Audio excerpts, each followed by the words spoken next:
We ended up paying $236,000 off in 4.5 years. Whoa. We weren't happier than back when we were deeply in debt. And I realized there's something to this. Society says more is the answer, but more didn't feel like the answer as I was living more. My wife would come to my office and bring me dinner at 9 p.m. just so she could see me for 20 minutes and so I could actually eat something. And that was my life for a while. Today, I'm a financial coach. I work with families and businesses, and I help them unlock a more meaningful life by aligning their work and their money with their values. What's going on, guys? My name is Ryan Snod. It Rhymes with Odd, and you're listening and watching the Rhymes with Odd podcast. Today, we're welcomed with a close friend of mine, my financial coach and author, speaker, writer, financial extraordinaire, Travis Shelton. Welcome to the show, man. Thanks so much for having me. Appreciate it. Awesome. Yeah, we've been trying to get you in the studio for a couple weeks, but I think it's just summertime's a little crazy around here with everybody, with schedules and kids and summertime stuff. So it's good to have you here. I think when all the dust settled, I'll have been at home for 6 out of the 31 days this month. Oh my gosh. So this is the 6th day, last day of the month. There we go. There you go. That's awesome, man. Well, I think Travis's story, everyone's going to really benefit from this. You have a crazy story with how your life has pivoted and changed in terms of career development, purpose-driven, all that type of stuff. And we'll definitely get into some of that. But I think it really benefit a lot of people to start from the beginning, because some of the crazy ups and downs of your guys' story, I mean, you and your wife paid off a ton of debt, went through that whole process, and now you help young adults and other people out there through your speaking, your mentorship, your financial coaching, and stuff like that. So take us back to the beginning, maybe mid-career, as you would say, when you're kind of in the real estate game, and talk about where you were with your career and how you got into this line of work. Yeah, I mean, it was mid-career, but it was really early career. And I was in Kansas City in my real estate career. It was awesome. And I really enjoyed what I was. I was a commercial real estate investor for an awesome company, small company. It felt like a family. It felt like a really tight-knit group. And I really thought I had the world figured out. I was really, really into my career, and those people were my people, and I felt like the future was all in front of me, and I could see it. I could see it perfectly, and I was in control of it. And I bought a house, found a church, met a girl, locked in my life. And I arrogantly thought I was in control, and I knew exactly how it was going to play out. And that was true until the moment it blew up in my face. And I walked into the office one day, and there was a stranger there that I didn't recognize. And they pulled us all into a conference room, and they let us know that the company was being shut down and that everyone was going to be fired. And this was the beginning of the downturn, 2008. And being in real estate, we were on the front end of that mess. And that was the moment I thought, uh-oh, my best laid plans are falling apart. And did I mention I had been engaged for 3 days? Wow, what an engagement present. Yes. Honey, yes. I got fired today. You're welcome, Sarah. And that was the moment where I realized we're going to have some problems, because I knew in that moment that I had set myself up the way the world told me to. I was a finance guy, and I had set myself up that you borrow money at low rates and you invest it, and then you make the difference. And so my life was pretty highly leveraged because I had a promising career and the trajectory was really high. So I had borrowed money for all sorts of things, my house, car. I had some student loans at the time. The engagement ring I just bought, that was a dumb decision. Not the engagement, the ring. And I had my life set up in a way that was very normal. It was a very normal life. And it all came crashing down in that moment where I realized, oh crap, what am I going to do? And so I had to go tell my new fiance of 3 days that her supposedly money smart boyfriend had just ruined their life. And I had to explain to her what is happening. And we eventually found out that there was a job for me and that they were going to offer me a job to move to Iowa. I didn't want to move to Iowa. I had my house and our church, and this is where my new fiance grew up. This was her people, my people, and it all came crashing down in that moment where we realized we weren't really in control anymore. And we recognized that we're grateful for an opportunity to move. We didn't want to move, but we were grateful, and the debt wanted to be paid, and we needed to do the right thing. And so we made the very difficult and humiliating and humbling decision that we were going to let money dictate our life. And we decided we're going to move, but we will never again let money dictate our life. So we moved up to Des Moines, Iowa. I continued my career. I was grateful for that opportunity. And that set out this new journey that if we're not going to let money dictate our life ever again, perhaps we ought not have a bunch of debt. We ended up paying $236,000 off in 4.5 years. Whoa. That was brutal. It was brutal. I look back and I'm like, how did we do that? I don't know exactly how we did it. I mean, I could piece it together and we can talk about it, but just conceptually, it's hard to fathom that sort of endeavor. And it was really hard in the middle of it, but when it was done, it changed everything. My career, meanwhile, continued to thrive. And we worked past all the gross issues that we had because of the downturn. And finally, I started to do things at work that were really fun. New clients, a lot of international clients I was managing for. Eventually, I started managing for European and Middle Eastern clients, and it was really awesome. But something happened along the way, and I realized that I enjoyed my career more, not because my career was better, but because when I woke up in the morning, it went from I have to be here to I get to be here. And getting out of the debt opened up that door that I didn't know existed. Meaning you were trapped at your job prior because you were buried in so much debt and the payments and everything that you just you had to show up to work. You had to show up. Okay. Yeah. Okay. You had to show up, but now I didn't have to. I could leave if I wanted to, but I realized I didn't want to. And the career kept getting better. My career took me a lot to the Middle East. I love the Middle East. To this day, I love the Middle East. And it was really exciting, but something along the way triggered in me. And I started to look around and I saw, and I asked myself, if I struggled that much, and I'm supposedly good with money, and I ripped my life apart. And if that's true, what's everyone else dealing with? And it turns out, as I was looking around, there was a lot of people struggling. People that should have been thriving were struggling. It was creating tension in their careers, their marriages. They just felt a lot of pressure.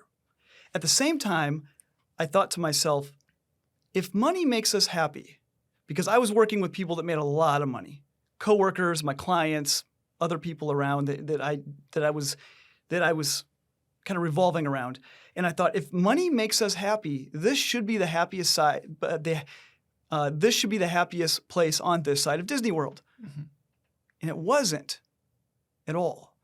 And I thought to myself, and I reflect back on my wife and I's journey, we weren't happier than back when we were deeply in debt.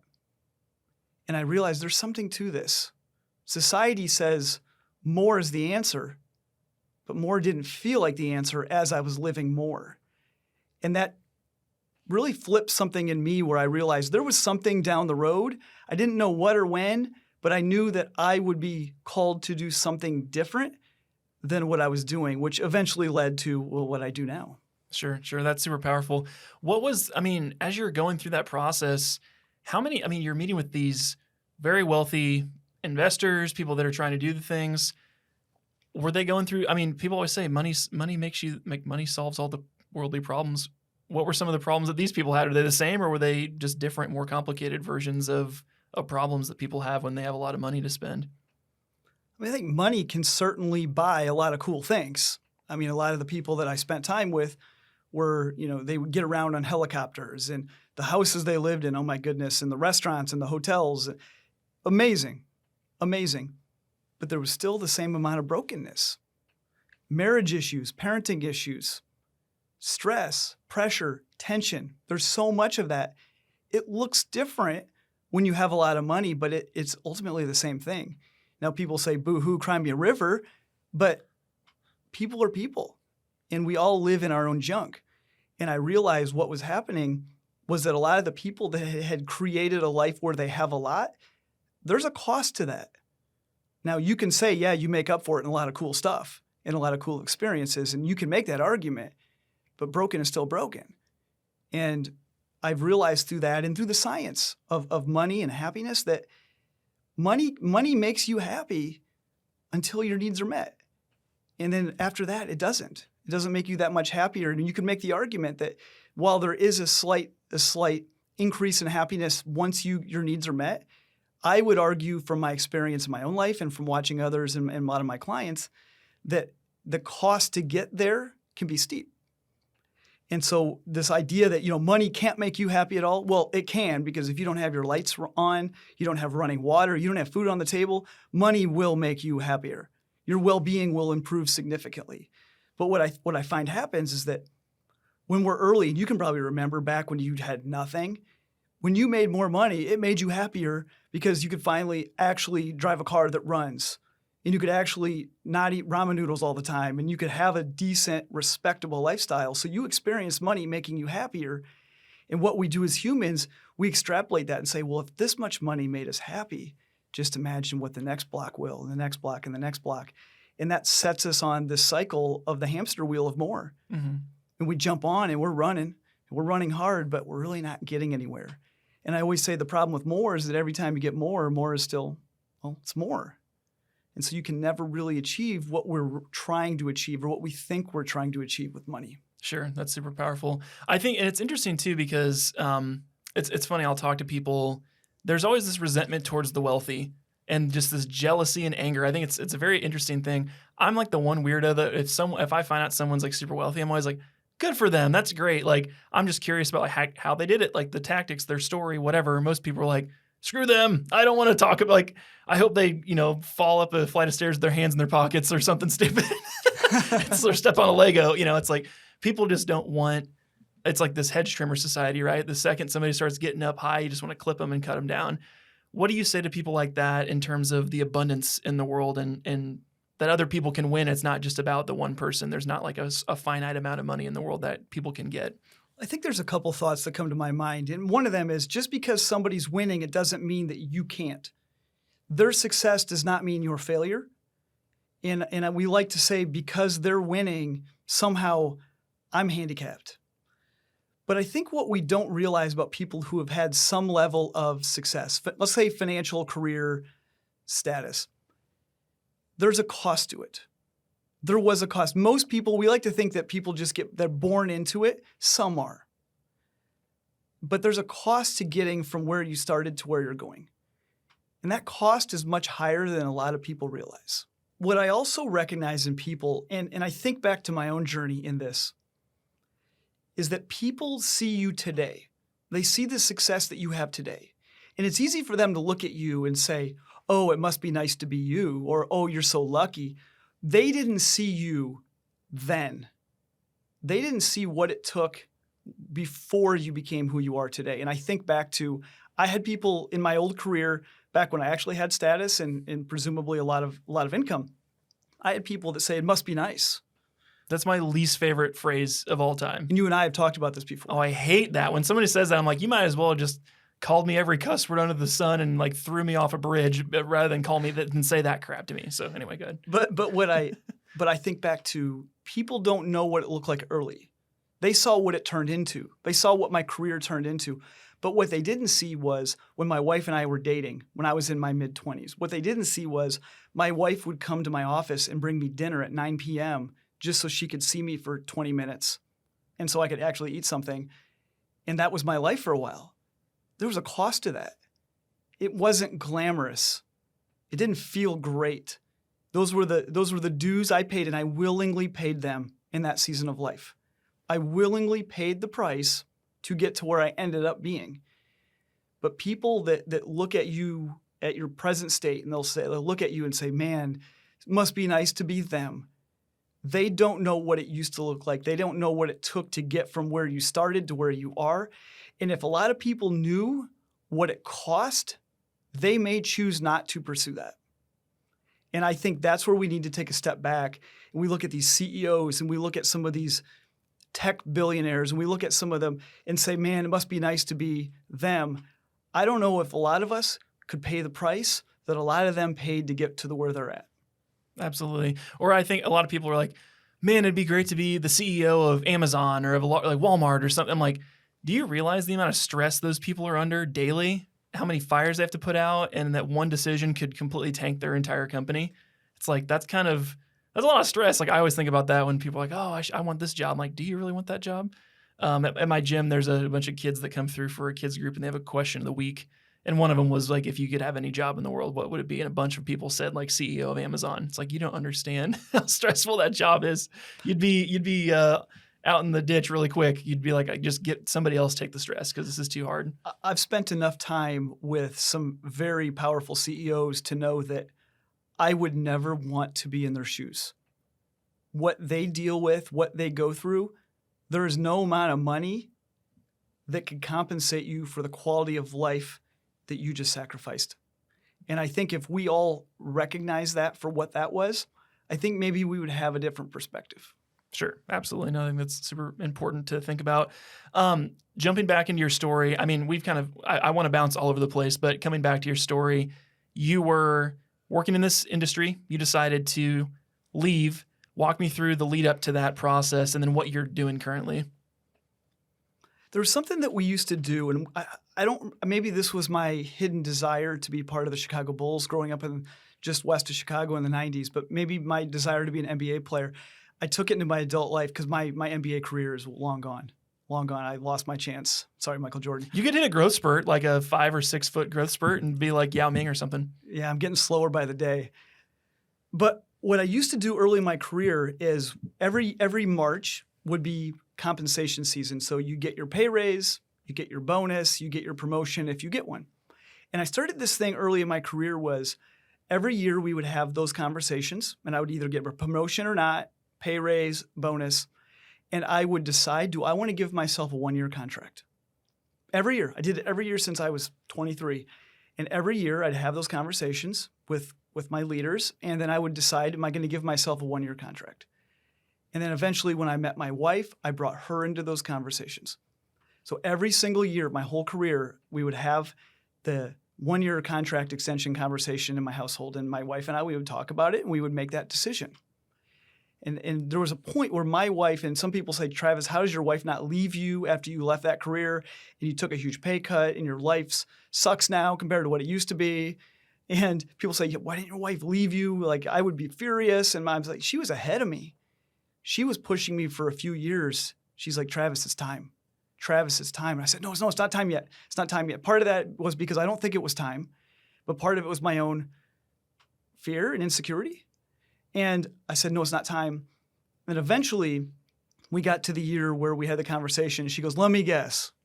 It's not time yet. And I said, it's time. It's time. I said, we're going to sign one more contract. We're going to sign one more 1-year contract. And when this contract is done, we'll move on. And so in that 1 year, let's prepare. We need to prepare financially, physically, mentally, emotionally, spiritually. We just need to prepare relationally.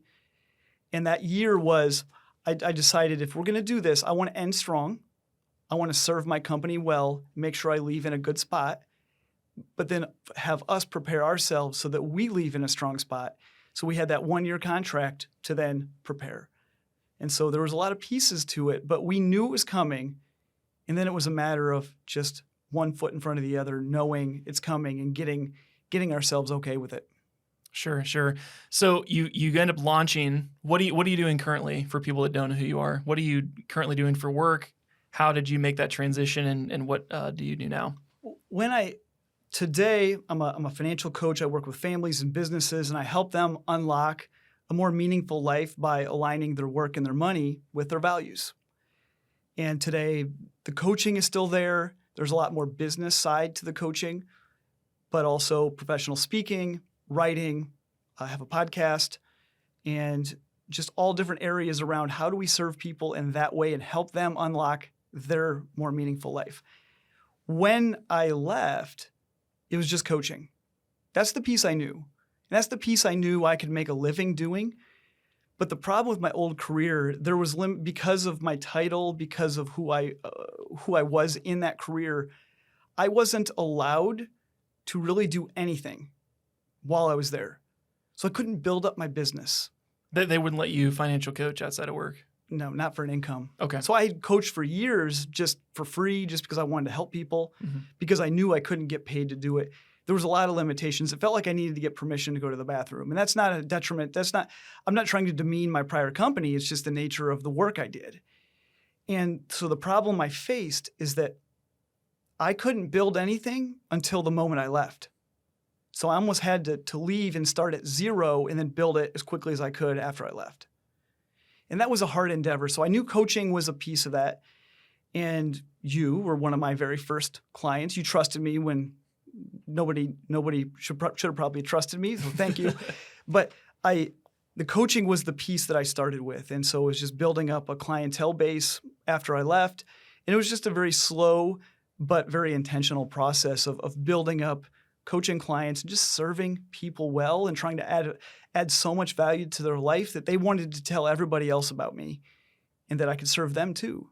And then the cycle would continue. Sure. I love that. Yeah. And just to kind of cue people in, Travis I was one of his first clients, I guess you would say. And he helped my wife and I, Paige, pay off $116,000 of debt in exactly a year and a half, which is pretty wild. So I feel like that conversation is an entire separate podcast, but I definitely attribute a lot of our financial difference now and just where we're at in life to the stuff you helped us through. And that definitely was kind of our turning point for us, because I came to you and Paige and I were 6 months away from getting married. And I'm like, hey, here's our financial situation. I'm kind of worried about it.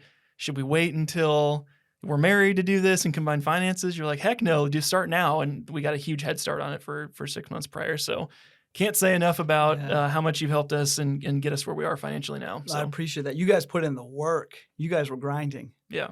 It was fun to watch that play out, and it's been fun to see what it's led to. We're sitting here in your studio and in your new career, and it's really cool to think back to where you started, and because it's never about money. I always say money's never about money. And yeah, there's numbers on a spreadsheet. Let's pay off some debt, but it was about so much more. It wasn't about debt for you. It was about something much deeper. And as I'm looking around this room, this is part of it. It's so cool to see. Right. Well, and you think too, it's like how many people are trapped in not to say that I was in this situation, but trapped in a career that isn't fulfilling, and they can't get out because they're a slave to the lender that they have. They're the whole laundry list of people that are like waiting for that paycheck every month. So I think it's cool. Like you said, once we got out of debt, we took a look back and said, what do we want to do? We don't have to do things necessarily. I mean, yes, you have to make money, but when you have an emergency fund and you have half your bills are gone because you paid off all your debt, now you have a lot more freedom and flexibility to look at, like, okay, I'm 26. What do I want to do with my life? It's kind of a cool place to be. A lot of doors are opening. Yeah. Yeah, absolutely. So that's super fun. So talking about the biggest question people probably had for you, and I've learned this from talking to you and hearing all the stuff you put out. What was the biggest question that people said when you decided to leave your career? Because it was, again, it's like, most people, the American dream is get a nice paying job, the white picket fence, try and keep up with your neighbors, get a boat every year, get an ATV, whatever, go on these illustrious vacations. What were the biggest questions you had from your peer group when you said, I'm leaving and I'm going to do this thing that I want to do? I think the most common question is, why are you so stupid? and sometimes it was done in a joking way, but sometimes people were very serious. There was this notion at the time. My wife stayed at home with our 2 3-year-old twin boys. And so the vast majority of our income, or probably 99% of our income, came from me, and I was about ready to let it go. And a lot of people thought it was the dumbest thing in the world because, well, society says that we should make as much money as we can, get as much security as we can so that we can, quote unquote, provide for our family. I had people accuse me of not being a good husband and father because I was not providing for my family anymore. But what dawned on me along the way, I was providing wonderfully financially for my family. It was amazing, made very good income. And I remember I had these conversations with my wife where I needed to find more balance, and we had these babies, and you know what it's like when you have your first kid. It's intense. You have to figure out how do we make life work now. And I remember I was bragging to my wife one night, and I said, Sarah, isn't it cool that I'm home more? I've got my schedule better. Look at this. Look at my boundaries. And she says, and she looked at me kind of deadpan, and she says, you're here, but you're not here. And I thought, oh, dang, I missed it. So I was providing for my family, but I was not providing for my family in many other ways. And I really get to this idea of, who am I and what am I made to do? And that was a really hard pill to swallow because I really liked the income and I really liked the title and the status. I really liked those things. So this idea I was going to just throw it all away according to society. I was throwing away my career, 15-year career, when the income potential, I knew what the income potential was, and it was wild. And I just thought, I think my family deserves better than more. And that was just a really hard decision to make, especially when everybody's telling you the opposite. Sure. No, I think it's super powerful. And I think it's something worth digging into a little bit on the what society expects from a man, or what you're supposed to do as a family man and provider for your family, because up until probably with 20, 30 years ago, it just meant make money, wear a suit, don't come home until it's dark out, and like that type of thing. What do you think how is that narrative changing, and how are you trying to weave that into your personal life and practice some of those things? I don't think the narrative is changing. I think women have been added to it. So it's not single-handedly men, but I think what we've done as a culture is says, men, your job is still to provide, and women, your job is to provide financially too. And those are the roles: provide, and then provide more. And our success in providing is defined by how much money and what lifestyle we can provide. And people will ask they'll say, or they'll ask the question, well, I want to give my kids a better life. I want to provide a life for my kids that I didn't have. And to that, I ask, to what end? So you want to provide your kids with a material life? Is that the win? And the answer is usually yes, because we say more is better. Fancier is better. Higher quality or higher standard of living is better. And I think my kids deserve better than more. And for us, it wasn't about giving our kids more. It was about giving our kids a better life. And I wanted to model to my two little boys what it looks like to do work that matters, to serve others, to pursue something that's much deeper than money. And I think that I was going down a path earlier where I realized I was doing exactly what culture says to do, and I realized it was a fool's game. And there was that moment where I had to ask myself, am I willing to put my money where my mouth is, literally and figuratively, and leave this and to do something different? And I will say this, if I knew then what I know now about how hard it was, I'm not sure I could have done it. But I could say right now, it was worth it more than I could have ever imagined it back then. So it's far better, and it's been far harder than I could have imagined endeavoring down this different road. Sure. No, I totally agree with that. I think it was a big point for Paige and I too, is when I decided I was leaving my job at the agency to do this full time. A big part of it was Paige was pregnant with our son. And again, her family sat down with me and was like, what are you doing, man? Like they had no clue the financial success I'd had outside of work, and that I was making basically triple my income on the side before I even left. I'm like, you don't even but I'm not going to tell them because they don't understand. We've had these talks about that. But at the same token, it's like, you're never going to see your kid. You're never you're going to be working like a dog all the time, blah, blah.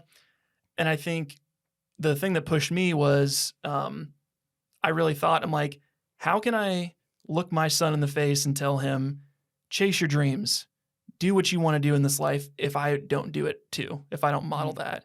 It's like, it's just lip service. Like, if I can't take a risk and go do it, then do it. And it's like, worst case scenario, I can go get another job. And at least I tried as hard as I possibly could. Like, that's really what it came down to for me. And I think a lot of people are stuck in that, well, what are people going to think? It's like anything that's bold in this life, you're going to have haters. It's just part of how it goes. So, you mentioned how you did in your side business before it became your main business. And that was a point of conversation that the three of us had, you and Paige and I was comparing and contrasting it to when I left my job. We effectively took a 90% pay cut because I had to nearly start over from zero. And so to watch your journey, I'm like, man, this is a great place. I was like, I wish I had that place when I was there, because it's really hard. And it was just fun to watch that play out over time with you guys, to the point where you just knew. And people always say, Travis, how did you make that decision? And I think ultimately I just knew. And I'm a person of faith. I believe in being called to do certain things. it just became one of those supernatural things where I just couldn't avoid it anymore. I just knew this is where I was meant to be, and I didn't want to. I didn't want to. I wanted to want to do the thing I was doing because it was amazing. I was in the Middle East, the cool, flying first class, some of the best restaurants and hotels in the world, meeting with some really fascinating people, doing really fun work. And I'm like, nah, I'm just going to go do this other thing and take this huge pay cut and have our standard of living just plummet. That was so hard. But in hindsight, that's exactly where I was supposed to be. Sure, sure. So in terms of some of the tactics to try to survive that first year, what were some of the things that you and Sarah did so when you took a 90% pay cut, you guys weren't sitting on the side of the road with a cardboard sign and a bucket asking for change from people? One of the things I talk about is you have to create a runway for yourself. You think about the transition as a plane taking off. And the plane's going to take off one way or the other, or it's just going to crash off the end of the runway. And so what we need to understand is how much income do we need a month? And this is where I think this boring budgeting stuff comes into play of how much do you need? How much does your family need? And I think it's a real crime, a real emotional crime to try to compare your new income with your old income. You shouldn't compare your new income with your old income. You should compare your new income with your needs. And you need to be able to make ends meet. What you made in your prior career is irrelevant. I may never make what I used to make. And I don't care. It's not important, but I do need to take care of my family. So what we need to do is recognize how much do we need. And there's a couple ways to get there. Number one, you can build your business up. That was the approach you took.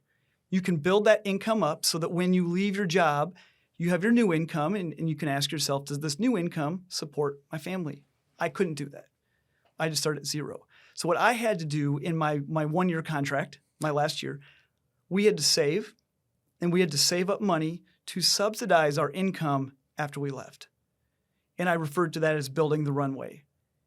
And so you didn't build the runway, you built your takeoff speed. So for me, I knew that I had X amount of money, and I knew here's what my income was, and I knew here's how much it needed to be to pay for my family's bills. So you could do the math. And for us, we had, I can't even remember, but we had maybe 15 months of runway. We had 15 months of subsidizing our income before the plane just fell off the end of the runway. And so I took that approach, and this is how I help a lot of, and we talked about this in your journey of, well, you're building up the speed. You don't even need that much of a runway because of how you built it, which was amazing. But we have to understand how fast are we going and how long that runway is to make sure that we don't crash and burn off the edge. And that's how I approached it. And it ended up taking my family, I think, 7 months to bridge that gap and to be able to have enough income to pay for our very, very modest lifestyle that we had carved it down to. And those monthly needs were truly needs. And we were just trying to make ends meet. And it took about 7 months of building and building and building before we finally got it across the finish line. And then 2 months later, COVID hit. And so blew us up again. And then it's just been 4.5 years of just a crazy journey. Sure. Well, and the fact you're still doing it now, even after all those, the highs and the lows and everything that comes with it, it's always interesting just to see.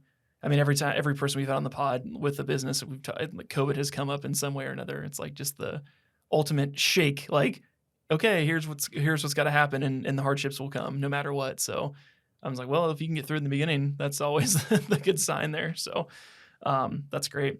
So talking more in a general sense, you focus heavily on young adults. That's kind of your audience that you put out a lot of content for, you help a lot of people with, and you consult directly with. What do you think is the biggest financial problem that you keep seeing with your coaching clients, and just what people keep asking questions about that gets brought up that could easily be avoided if they just took a couple steps? 2 things. Number one is the idea that more will make you happy. More money, more things, more status is the answer. I think that's one of the biggest mistakes. Now, luckily, we have this generation coming up, 20-somethings today. They don't believe that as strongly as my generation did or the generations before me. They actually inherently understand this idea of meaning over money. And one of the things that I think has played into this, and I'm fascinated by the behavioral science of generations and what people have gone through. And as you know, when we start meeting in a coaching setting, we start talking about your childhood. What did you go through? Because whether we like it or not, we're a product of how we were raised and what we experienced. And we might not have been taught, but we were learning. And what I have found through just hundreds of conversations, 20-somethings today, and this is probably your like where you're at and then younger, that generation was heavily impacted by the 2008 downturn and what they experienced as kids. I was a young adult when that happened. But what they experienced as kids is they went from their families being fine to the next day, things were in ruin. Total chaos, people losing jobs, losing houses. And I think it really made a mark on this generation that they live in a world where they've experienced things could be perfectly fine and it could all go away tomorrow. And I think that has changed people. I think it has rewired the brains of people to think, if that's true, why are we chasing? Why are we chasing more? Now, I'm not saying it's true, but it has deeply impacted people at a core level. And I think that is leading to this entire generation thinking about meaning more so than money. Then we, as an older society, get to look at them and say, they're lazy. They don't want to work. And there is some of that. But by and large, I don't think that's what it is. I think it's this idea of meaning over money, that they might not be able to vocalize that, but there's some real core values that have been deeply embedded in people that have led them to where they're at today. And I think when we started working together, my clients were mostly 20-somethings, and it's morphed now into 40-somethings, which I don't think we've talked about. But what's happening is I work with a lot of 40-somethings, and there's two groups of 40-somethings I work with. Number one, the group that says, I make too much money to be where I'm at. I should have more to show for it in our life than where we're at today. And then the second group is, they thought more was the answer, and they've pursued it and achieved it, and they realized more isn't the answer. So we're coming back around asking, what is the answer? And those are the questions that really lead into some really profound coaching of, maybe it is meaning over money. And if that's true, what do we really need to do? And so I think that's the first thing. That was a long answer, sorry. No, that's great. And the second one is, we are deeply burdened by a ton of debt. This debt is killing us. And we can normalize it all we want because it is normal. We can. We can justify it by saying we don't have a choice and we were forced to do this and our generation just, wasn't equipped and the economy wasn't what it should be. We can say all that. But when we're launching into adulthood with a bunch of debt and then quickly accumulating more debt, it is such a tough place to be. And I think we deserve better than that. And I always tell my young clients, a lot of this isn't your fault. A lot of this is your parents' fault, but you have to give them grace because they were doing the best they could. And the best they could was this. This is what they thought the best was. And you deserve better. I deserve better. But we are where we are. We have to take it for what it is and address reality on reality's terms. And the reality is we just have a lot of debt. And so we just have a choice to make today. Sure. No, I think that's great. Well, I think it's also like, and Paige and I have talked about this a lot, I take a lot of the negative things from my childhood, whether it's money management things or other life lessons, and I take the negatives and I turn them into positives. And like in the term of like, oh, I didn't get this growing up, I'm going to make sure my kids get that because it's really important. Not so much like, man, why'd you do like, oh, my life sucks, blah, blah, blah. Because I feel like that victimhood mentality gets you nowhere, with anything. Because I think that was the biggest thing for us was when Paige and I came to you and it's like we put the number down and I looked at it and I was like, oh my God, we have over $100,000 of debt besides our house. Like this is going to take us 30 years to pay off. This is crazy. But when you like own up to your reality of whatever it is and just say like, okay, here's where I am.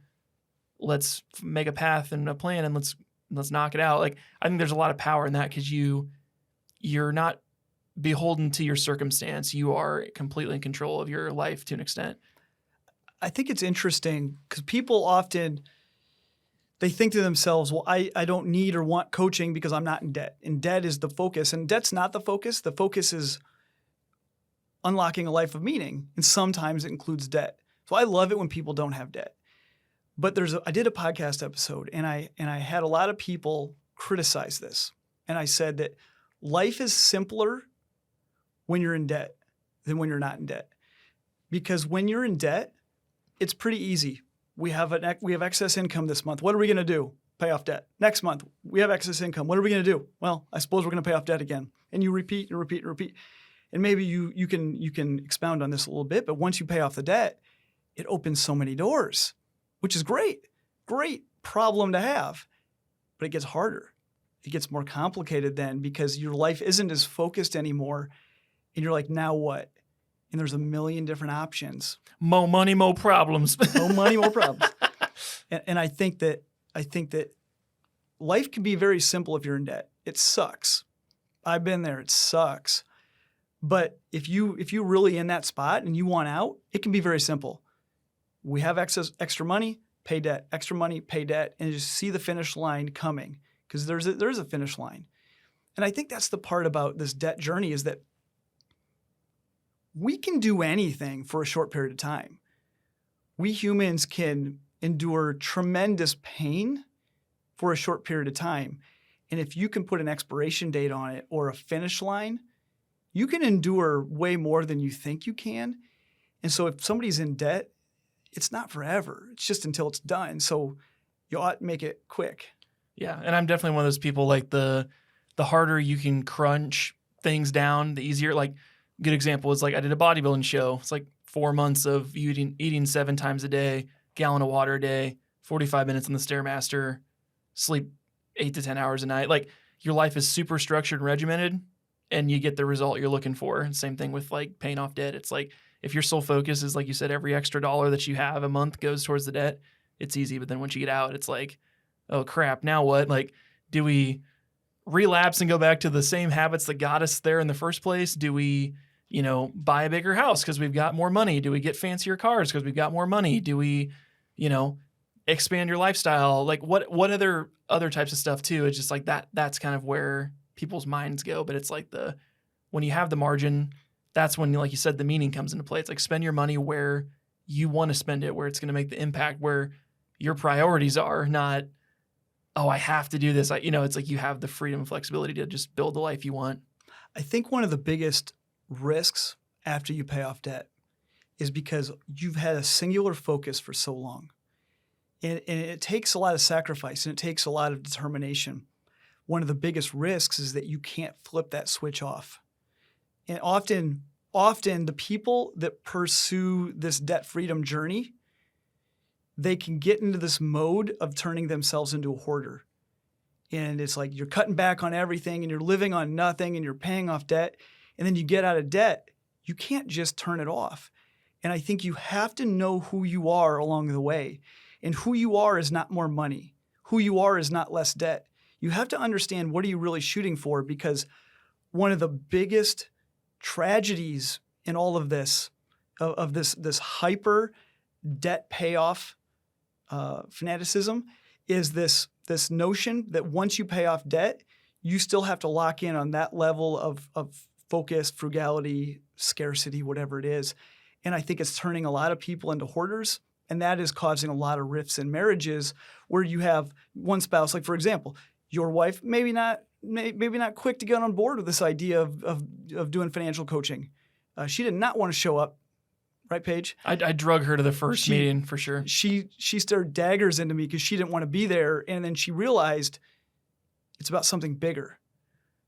But I think what happens is if we get so locked into this idea of being ultra focused and we can't flip that switch off, we've lost the point of why we did it in the first place. And that's something I hope people will internalize, because I'm seeing that as a big, big problem with people that have pursued to get out of debt. Sure. I love that. So for the people that maybe they're not in debt or they're just trying to figure out what's the measuring stick, how do you measure success financially, but also in life? Because yes, you could make, like you said, you can make $1 million a year, but are you really happy? What do you use as your measuring stick for success in your life or your career? one of the things that I like to do is, because I agree, we measure success in terrible ways. We measure it with money. And if that's the case, then more money is more successful. And if that's true, then you ought to make more if you want to be even more successful. But I like to take a big step back and ask people, what do you really want? What do you really want? And then they'll say, I want to get out of debt. And I'll say, no.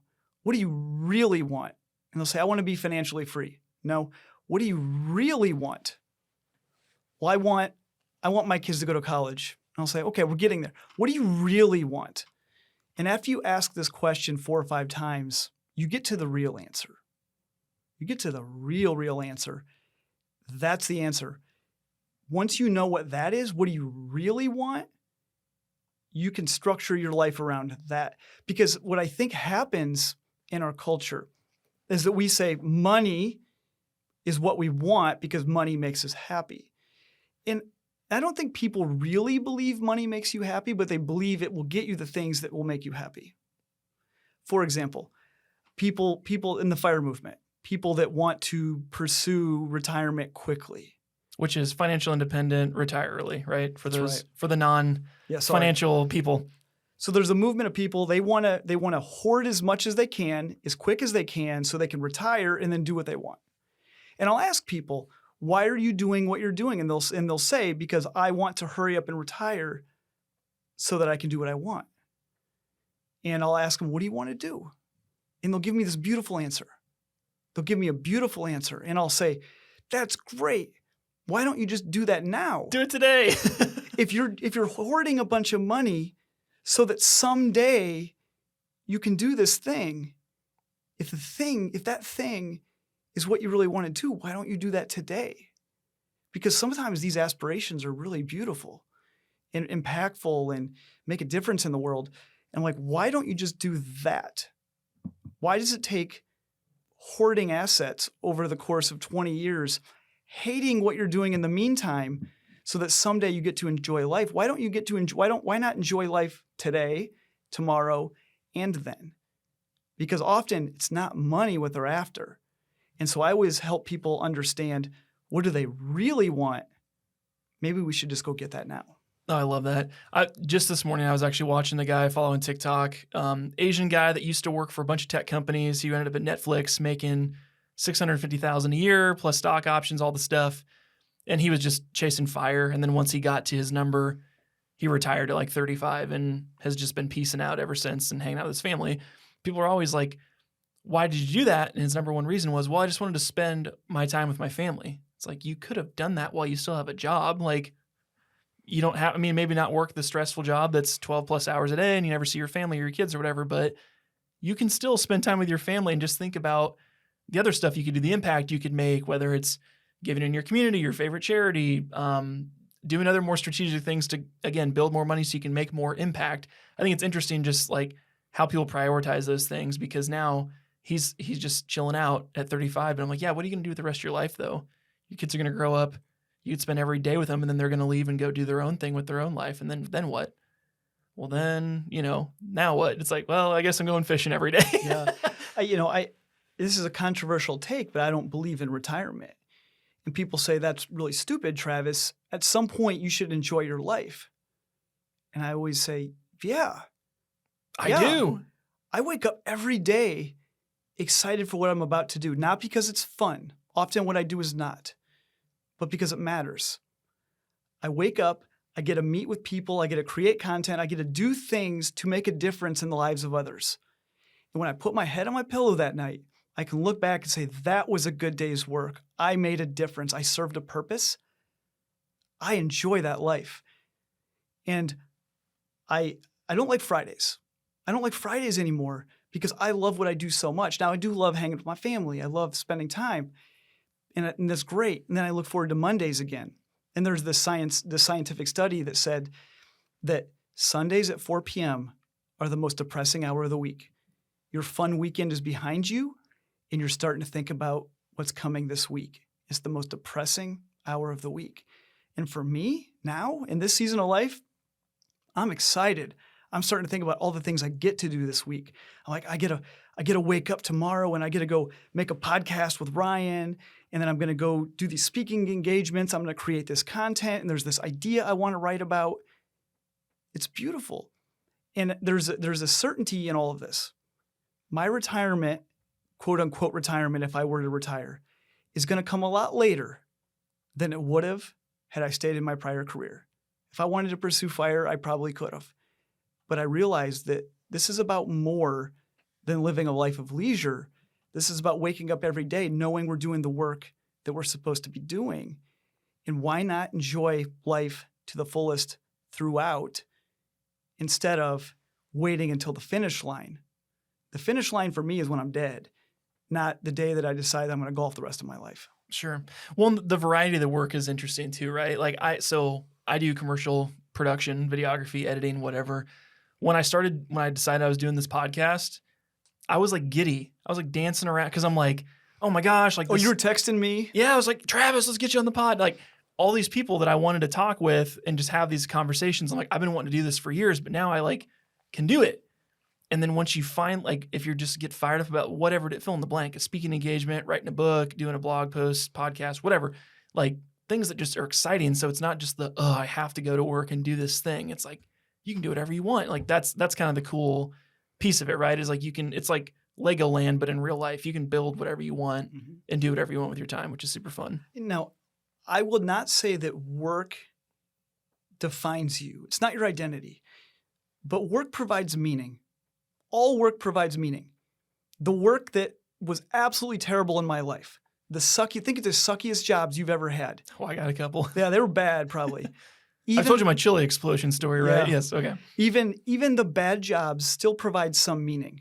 You might not like it, but there's meaning that comes to good work. And there's this notion in our society, and we have this narrative. It says, Uncle Joe worked his whole life, and he retired at 65. And he finally got to enjoy his life, and 2 years later, he died. And the lesson that we're supposed to believe in that is that what a shame that he worked his whole life, only enjoyed his life for 2 years, and then he died. I think, and someday I would like to commission this study. Maybe you and I could fundraise for this. We'll do this. Okay. I think the reality is that a lot of times when people die shortly after they're done working is because they're giving up a lot of the meaning in their life. It's not a coincidence that work provides meaning. And we get to choose our work. We get to choose it. But I think what's happening is that people are told that their work sucks and not working is good. So they quit working. And then a lot of their meaning, not all of their meaning, because work isn't our identity, but some of our meaning gets zapped from our life. And I think it's tragic that we're telling people they should stop working, because I think work provides meaning. And I think we all have to choose what work we pursue. And people, here's the argument that I get all the time, and maybe you get this too. But people say, well, Travis, it's very privileged of you. We can't all choose to be poor and do meaningful work, quote unquote, meaningful work. We can't all just leave our jobs. My argument is this. My argument is that most people can go leave their job today and go pursue meaningful work to them and actually make just as much or more money. You don't have to choose poverty or meaning. You just have to choose meaning. And what I see in my journey, you're an example of this. The people that find meaning in their work, you're putting your blood, sweat, tears, your passions, all your giftedness into your work, you can't help but have some level of success financially, because you're giving it everything you have, versus somebody who just shows up, punches the time clock, and is merely tolerating at best what they're doing and then going home. The people that are pouring their souls into what they do because it matters to them, they will find some success. And I'm not arguing that you should pursue poverty. I'm just arguing you should pursue meaning. Sure. No, I love that, because I think it really is like you can build a life of meaning based on whatever that means to you, right? Because I know for me, people say, oh man, now you're working on your own. My family always asks me this when I come home. They're like, oh man, you must be burning the candle at both ends. I'm seeing all the stuff you're doing. I'm like, no, I work about 6 hours a day. And they're like, you're kidding me. I'm like, no, I'm just like, I have my to-do list. Once I knock it out, I leave. I prioritize my health. I go to the gym. I come home. I hang out with my kid and my wife. Like, people don't like hearing that because they think it's an all or nothing bet, right? It's you have to, if you're running your own business or you're taking a financial risk, you're doing the thing. You can't have your cake and eat it too. I'm like, you kind of can, like, to an extent. There are pros and cons, but it's like you can build the life you want to. You know, it's like if I want to make more, I can work longer, I can work harder, I can get bigger projects, whatever. But it's like you can build the life you want, which I don't think people hear very often. You have complete control over it, because people don't like knowing that you have complete control, because then they're like, well, crap, why isn't everyone doing it? I'm like, because it takes some level of guts, a little bit of like, what if, a little bit of risk, even though I'm the most risk averse entrepreneur. I can't even call myself an entrepreneur, because entrepreneurs by textbook definition take a crazy amount of risk to start a business. I'm like, I literally I'm on the dock, I stepped over on the boat and just kind of drifted over. Oh, Paige and I were just trying to beat you off the ledge because you are completely risk averse. Completely. All right. I have to turn the tables on you. Okay. All right. You talked about working 6 hours a day. I did not know this. Yeah. I'm not asking how you do it physically. How do you, as somebody who loves what you do, I know you have a deep passion for what you do. Mm-hmm. How do you find the restraint and the boundaries to work 6 hours a day, and we'll just call it 6 or 7 or whatever? How do you find the restraint in yourself when you're doing work that matters so much to you to have those boundaries? I think number one is I put structures and systems in place to limit me so I can't do it. Give me some examples. Number one, I have a desktop computer that is in my studio here that is 10 minutes from my home. So even if I wanted to edit and work on videos, I can't unless I'm physically here. 2, I turn my email notifications off on my phone. So I have to go into the app, which I do probably at least 15 to 30 times a day manually. But if I'm on vacation, like, I'm not getting pinged all the time. I turn the notifications off. The next thing is on like Sunday night when I'm, like you said, you're 4 p.m. Before it was the 4 p.m. dread. Now I sit down and I look at my week and I say, okay, what needs done by Friday? What can I push off? What can I hire out? What can I delegate? What needs done in terms of like really core competency things? And then I just execute it. So then if I have extra time, like I said, I will leave. Or here's some nice to get done things that if I have the time, say I get done at 4.5 hours of my 6 hour day, that I can knock those out really quick. And those things kind of keep me excited, because then it's like, oh, if I get done quick, then I can like do the thing I really want to do. It's like putting all of your backloading I call it your dessert work. Like, you're backloading the chocolate cake that you really want, but you're like eating the veggies in the beginning so you can knock that crap out, and then you get onto the tasty stuff at the end. Man, if this whole podcast was garbage, that snippet right there, that was money, dude. Sure. There's so much wisdom in that. And I think there's a lot of ways I can improve the way I do mine. And a lot of the things you mentioned there, I don't do. That's good wisdom. Yeah. Because it's really easy to let it spiral on you. And my wife will be the first to tell you that I don't always get that right. Sure. And that's not to say every day is like that. I mean, you can ask my wife. A couple weeks ago, I had productions every day, and I was gone for 12 or more hours at a time because there's a bunch of stuff going on. So it's not textbook, but I think having the flexibility to be your own boss and make your own decisions is really hard, because it's like, you know, and Paige will be the first to tell you, I always want to work 9 to 5 because that's when you work. She's like, Ryan, you can go in at 10 o'clock at night if you need to. I'm like, yeah, but I'm like, well, so just like where my mind is wired, I'm like, okay, if I get up in the morning, my best work is from 9 to noon. I'm like, if I can just get into the studio and get that time in and like pour that into my work, then I feel a lot more accomplished. So, isn't it funny how when you leave the more corporate world, if we can call your prior job corporate, but when you leave that world, it's hard to unwind that from your wiring. Right. It took me a long time. Yeah. Yeah. And it's again, being your own boss, you have to make your own rules. So it's a lot of that stuff. Even with my, like, paying myself was hard. So I'm like, okay, I put a system in place for that. So now I have a thing that I'd follow every time. So it's like putting those things in place is really key. But I've also learned too, it's like, to your point, my measure of success isn't necessarily my top line revenue or even my bottom line. It's not even my profit margin at the end of the year. It's like, did I do the work that I was excited about?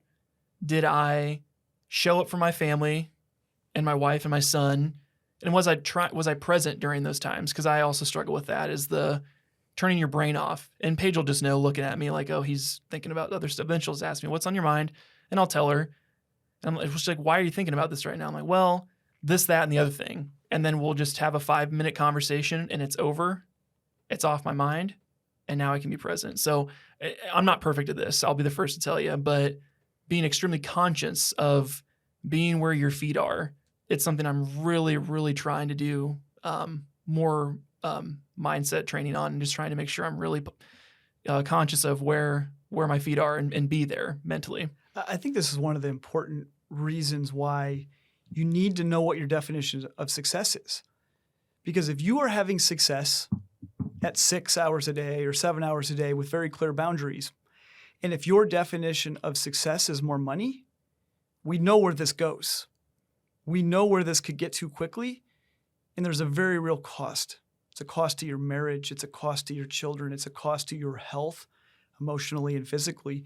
And the fact that you've been able to put those boundaries in place, and you know, and you and I have talked about this enough. I know what your whys are. I know why you do what you do. The fact that you know that will then help dictate the next steps. It'll dictate what do you need to do to achieve success. Because if you were to follow, and I know you, if you were to follow the world's definition of success, which is more, you are wired in such a way that you could pursue a lot more. You could get a lot more. And that could get real cool real quick, and it could get real ugly real quick. And I just really admire you for knowing what your definition is, because I think you found the sweet spot in building a business and serving clients and being a husband and being a father. I think it's a cool model that people can look at and admire and want to maybe replicate in their own lives. Sure. Well, and I think to your point, it does. I do think about that sometimes. Like if I wanted to grow the business, it's a service-based business, so I need to hire on 3 to 5 employees. Okay, that increases my overhead to like $250,000 to $500,000 a year in salaries. I'm like, okay, now I have to make that much more. And then you get on the rabbit hole of like, okay, yeah, if I do all those things and then I come out the other end and pay all my expenses and pay all my people that depend on me for a salary, for an income, and I still make the same amount of profit at the end of the year than I would if I just did my own business by myself, am I happier? Maybe, maybe not. But at this season in life, I have a 1-year-old. My wife's pregnant with our daughter that's due in January. I'm like, I want to be able to make those decisions, to be home with them, to take maternity or paternity leave if I want to, if I need to, just to be there. So I think, to your point, there are seasons of life. It's not a forever thing. Things could change, but that's part of how it goes. You know, sticking on this topic of success, a lot of people say, you know, success is giving your kids more than you had. For me, one of the things I recognized early, and I've written about this a lot lately on my blog, but I was watching friends and family parent kids. And there's this moment every day, you're not there yet, but the moment where daddy has to go or mommy has to go to work and the kids freak out. They don't want you to leave. They want you to stay. And what I was watching play out as my friends' kids were getting older is that work became like a 4-word cuss word. Work meant you're leaving me to go do something else, and that hurts me. Because you don't love me, so you're leaving me to go do that thing that's not with me. And so this thing becomes evil. Well, eventually we grow up. We still view work as a necessary evil, and then we get jobs when we're teenagers that might suck. I had them, you had them. So work then is proven to be evil. And then we go into adulthood, usually enslaved with debt. And then work becomes a necessary evil to pay those bills. And then we end up with a 30-plus year career that we didn't really want because work is an evil and we're there because we have to be. And then we finally someday at 65 get to retire and enjoy our life. I wanted to change the narrative quickly. So when I had kids, we never said dad's going to work. We said dad's going to help people. And no matter what work we're in, we're helping people. We're helping our coworkers or our bosses or our clients or our shareholders, whoever it is, we're helping people. And from the time my kids could talk, daddy's going to help people. And that has become the narrative in my family. And so one of my definitions of success is that my kids understand that work matters. And then when they get to the point where they can work, they understand they get to go help people. They get to go help people. And it might be at a crappy job at first, but they understand that work helps people and we also get paid. But we get to help people and there's a purpose behind it. And we will see if I'm successful. My kids are too young to know yet, but right now, my kids talk about wanting to also help people. And someday they're going to help people. And what might they do to help people? And if my kids get to the point where they believe work is helping people, I've succeeded. Sure. No, I love that. It's funny you mentioned work. I think of a couple different things. One is the True Lies movie with Arnold Schwarzenegger when Jamie Lee Curtis is his wife and she's like, go work, and kisses him and he's like, bye. And he runs and gets in a jet and goes kills a bunch of terrorists and saves the world. She calls that work. Or if you watch, I watch some NFL documentaries and mom's like, Dad's got to go to work. Well, work is to go play in the Super Bowl to try and win a championship. It's like work can be so different for people and the context is so different, but it's the same. It's like you got to go put effort in. You're leaving me to go do this thing. But I think that's super, super interesting. But also the other side of it, which is I'm not leaving you. I'm being called away to go, like you said, help other people or go do this other thing. It's not because I don't like you or want to be here all the time, but there's this other part of me that has to go help people or do things or do the thing that combines your talents and your skill set and all that type of stuff, which is important. So yeah, love it, man. Okay, so moving a little bit along here, we talked about your story. What do you think was your personal biggest financial setback and something that really shook you? And how did you and Sarah, or if this is before Sarah, how did you overcome that? I mean, I think the obvious answer for me was finding myself deeply in debt in my mid to late 20s. And I'm not a victim. I made a lot of choices that got me there. And I think falling into the world's trap of debt and the world's trap of more really impacted me negatively. And though I would look at that season of my company shutting down, me being forced to move states, I look at that as one of the worst things that's ever happened to me. If I'm truly honest, it was the best thing that ever happened to me. It humbled me in a way that I'm not sure I ever would have been humbled. If that had not happened to me, and you were to run into me, probably in Kansas City where I was, you were to run into me on the street, you would look at me and say, that guy is a douchebag. I would have become the worst. Because I would have believed that more status, more title, more money, more things was the definition of success. I am sure I would have become that person. And so in a lot of ways, I'm so grateful that I got humbled real fast. My life would have turned out a lot different. And though it caused a lot of pain, I'm so grateful for it. And in a lot of ways, my biggest fail was the biggest blessing I ever received in my life.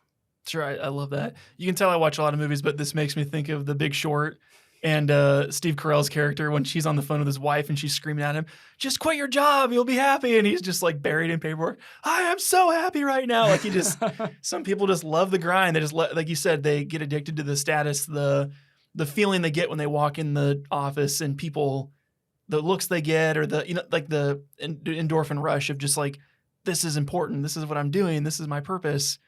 But it's bigger than that. It's bigger than just the titles and the fancy office and all that stuff. It's the meaning, which we keep talking about, which is great. Okay, so this is like the $1 million question. We're talking about finding meaning over money.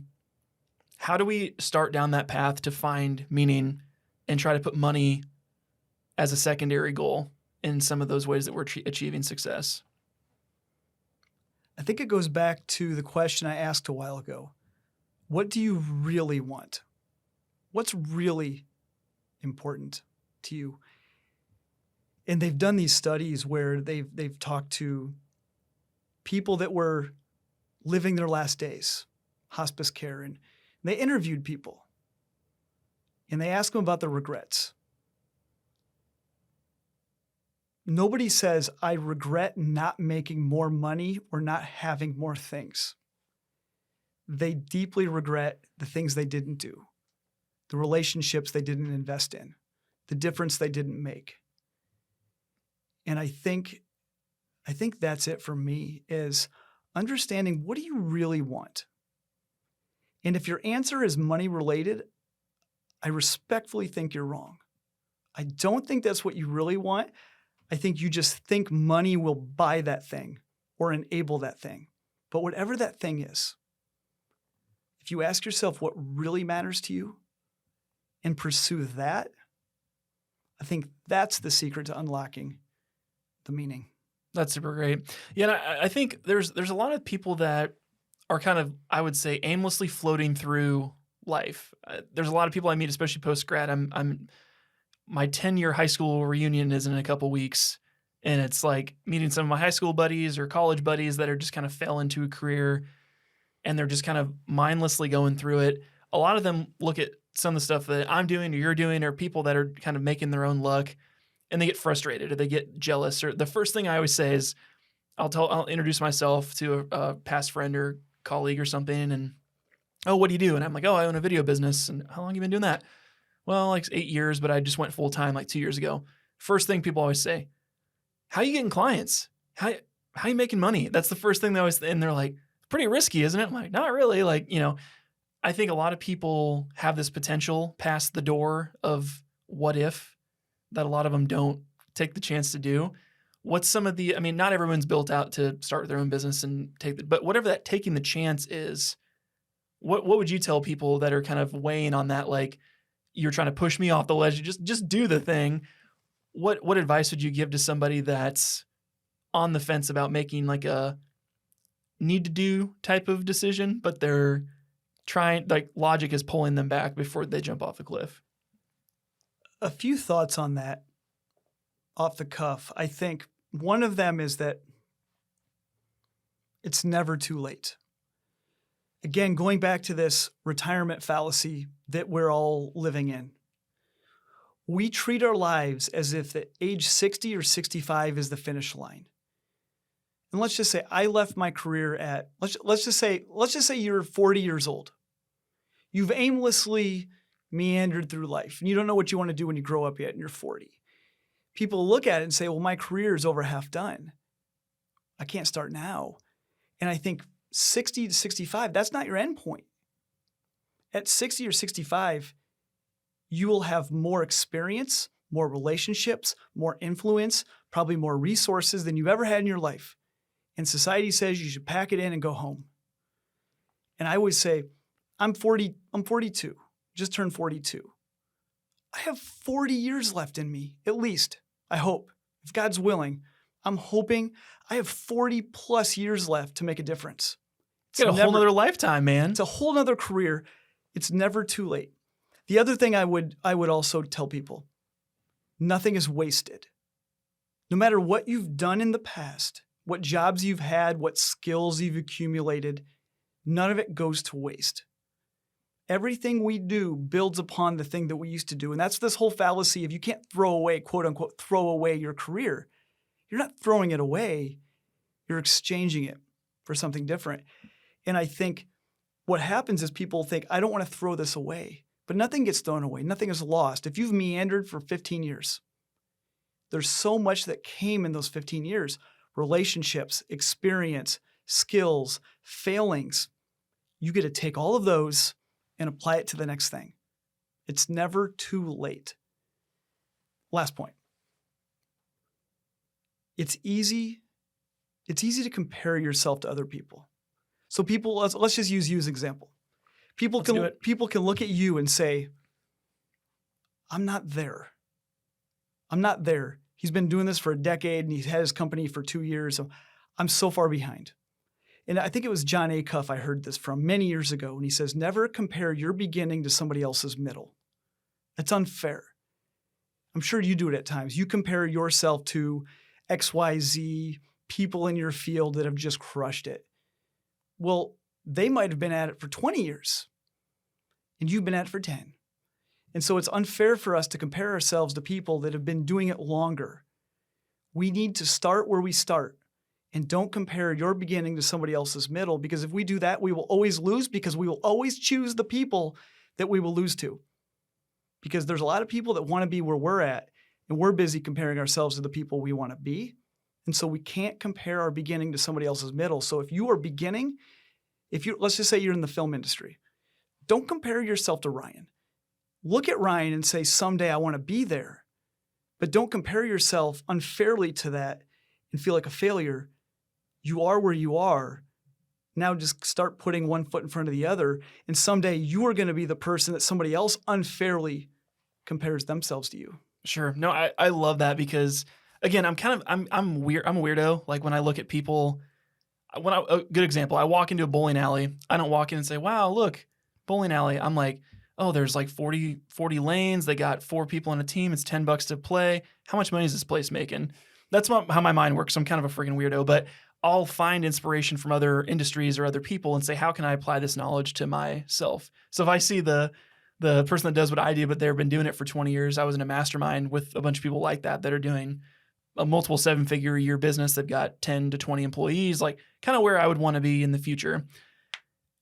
And then you peel back the layers, and again, you realize, oh man, it's an iceberg. Like you see the cool little piece on the top that's above the surface, but below the surface, it's like 20 years of hardship. Just marriage might be on the rocks. There's people, like you got to fire people. You have to deal with, there's so much stuff that goes into it, where I think people just see the vanity side of it too. So I think that's always an interesting thing, is like, what kind of lifestyle do you want? Not necessarily title on your business card, but what kind of lifestyle do you want to pursue? Which is super cool. Yeah, I love that. Awesome, man. So tying it back into some of the other things that people are doing in terms of, like, I would say bad financial decisions or things that people can avoid. We mentioned some of the points that you pointed out earlier. What's your thoughts on purchasing a home? I know you have some different thoughts about this. Are we going down this road? Oh man. We can. We don't have to go like for a 2-hour long stint on this, but like the American dream is to buy a home. People are always like trying to, I look at a lot of my college classmates that went in the suburbs and bought multiple $100,000, like $200,000, $500,000, $600,000, $700,000 house as their first house. What are some of your thoughts if there's a young person that's out there that's trying to start a business, just starting their career off? What should they do for housing, and what are some of your pieces of advice for those people? This is one of those areas that causes the most controversy, I would say. That's why I asked it. I know. Let's stir the pot, Travis. Gosh. Let's stir this pot. I make the argument that buying a house is often not the best financial decision for people. And that's okay. We don't have to make decisions based on finances. Sometimes things can be a bad financial decision, but be the best life decision, which is a conversation that's all too familiar with you, because we've had this conversation for years. Right. But I think the problem is our culture has ingrained into us, all of us, that buying a house is the best financial decision. It's often not. And again, it's okay if it's not. But if we go into it thinking it is, and that's the reason we're buying, we are selling ourselves short. And what I think the truth is, if we stay in a house, and typically the math is usually 8 to 10 years. If we're in a house for 8 to 10 years, it becomes a better financial decision than renting and investing. Not just renting, but this idea that you have to build equity. Yes, you build equity in a house. That is true. And renting is, quote unquote, throwing away money. That's the narrative. Mm-hmm. Well, you can put your money into a house and build equity, but you can also rent and invest and build equity. The problem is most people don't invest. They just rent and then spend the rest of it on whatever else, right? Correct. So if you're going to rent and not do anything versus buy a house and build equity, then I guess owning a house is a good choice. But if you're looking at it truly apples to apples, often renting is a better financial decision until you hit the 8 to 10 year inflection point. Here's the problem. Most young people that buy a house, and I've done an unofficial study and I want to dive deeper into this, but on average, people own their first home for 4 to 4.5 years. On average. How long did you own your first house? 3. Yep. Yep. Mine was 4. My goal is to stay in longer, but then my wife found one on Zillow and we went and looked at it and it was perfect. And then we started making offers on it. And it wasn't the plan. So exactly. And so what happens is we rush young people into buying houses and they don't stay long enough that it actually becomes a better financial decision than renting. Also, when we're young, we don't know what life's going to look like. We're going to meet somebody. Then we're going to have a kid. Maybe we'll get a different job and our income will change, which will change what we want. Or maybe we'll get relocated. Or maybe we'll decide we just want to be nomads. There's so many things that change when you're young, and we're pushing young people into buying houses to lock them into place. And one last thought on buying versus renting. Let's just say you're renting and you could buy a house that has the same monthly payment as rent. And we say this is a win because you're quote unquote building equity versus throwing away your money in rent. Something to think about, especially if you're a business owner or you're somebody that's trying to figure it out and navigate your way. When you rent, you have a ceiling on your monthly cost. You know how high it can be and it will never be a penny higher. If you own, that payment is the floor. That's the cheapest it can be. And you've had personal experience with this. Oh, yeah. That we like to think that everything's going to go great. But when you own a house, things happen. It always happens. That's what owning a house is all about. And I think the problem for a lot of young entrepreneurs and people that are trying to create something that matters for themselves and their families, they get stuck in a bad spot because they think they're making a good, wise choice owning, not recognizing that's the floor and things are going to hit you. And when you're trying to build something such as, where you've been at and where I've been at over the last 4 years, you want to know what your costs are. And I think there's a real benefit to knowing you have a ceiling. And that has saved me so many times in the last 4 years. We didn't talk about this, but I sold my house right after we left my job. And we decided to rent a townhome for a season. And there was a strategy behind that, right? There was a strategy. Yep. Part of the strategy was we're going to spend half our year here in Iowa and then half in Asia. And that was the plan. We sold our house, and 3 months later, COVID hit and locked down the world. So that did not go well for me. Sure. That sucked. Hell of a plan, though. Great plan. Awesome plan man. on paper. Hail Mary that just the receiver just slipped right through their hands.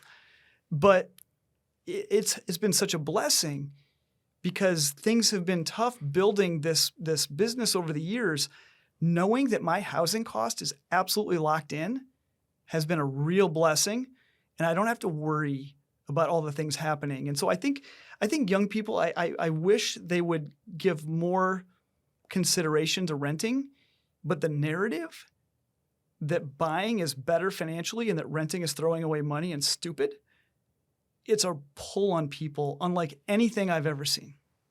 I would agree. Yeah, and I think when I learned that you had sold your home and you were renting, Paige had said, "That's crazy." And I was like, I guarantee you there's a reason. There's a strategy. Travis is too sharp about this stuff financially to I'm just going to sell my house for no good reason. Like there's a reason behind it. So I think that's really key. Tying it all back here, I don't want to keep you here all day, but I think there's some really profound things that we've talked about.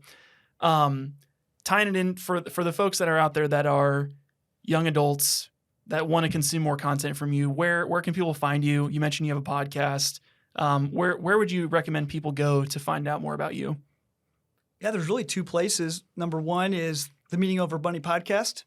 We're north of 250 episodes, and there's just a ton of content there that's easily digestible. We hit different topics.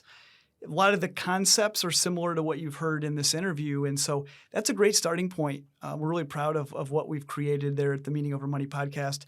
And the other one is my blog. We do a 7-day-a-week short-form blog. We want to give people something to think about every morning to start their day strong and put this meaning over money through the lens of their life.